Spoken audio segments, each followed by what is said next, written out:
Akkor fogják ezt a beacon-t, a piros villogó jelzőfényt lekapcsolni, és akkor mehet minden kollégám piros-fehér vonalon belülre. Látod, hogy a rampást kivéve minden nyomvonalon kívül van, nehogy balesetveszélyes legyen. Ez az én kedvenc típusom, ezt nézd el nekem. Vannak itt a reptéren Airbus rajongók, meg Boeing fanok. Elsőtiszta szétaggódta magát, hogy mi túl közel vagyunk a busszal, 3-szor nézett ki, hogy a szárnyvéggel nem csap el. Na, túl gyors, lelassítottak. Jó, most már egyébként mindjárt 10 méteren belül vagyunk. Ez egy jó gyors beállítás egyébként. Pici jobb korrigálás kell. Egy picit kell. Ó, Istenem! Na, ezért légy szíves, ne kapcsolt ki az övedet, amíg világít a tablón, mert ez egy akkora fékezés volt, hogy most ilyet csináltak az utasok bent a kabinban.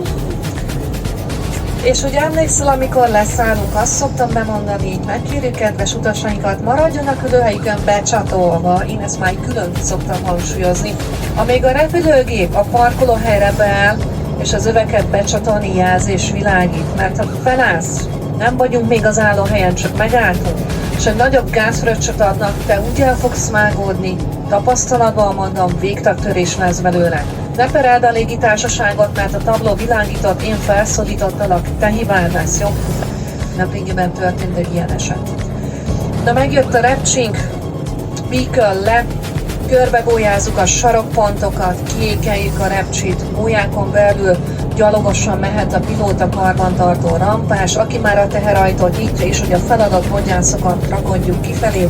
Ennek a repülőgépnek körülbelül 50 perc a forduló ideje, úgyhogy 1 órán belülök indulnak és vissza Isztambulba. A repülőgép a tele van, business és turista osztályon körülbelül 160 utas a fedélzeten.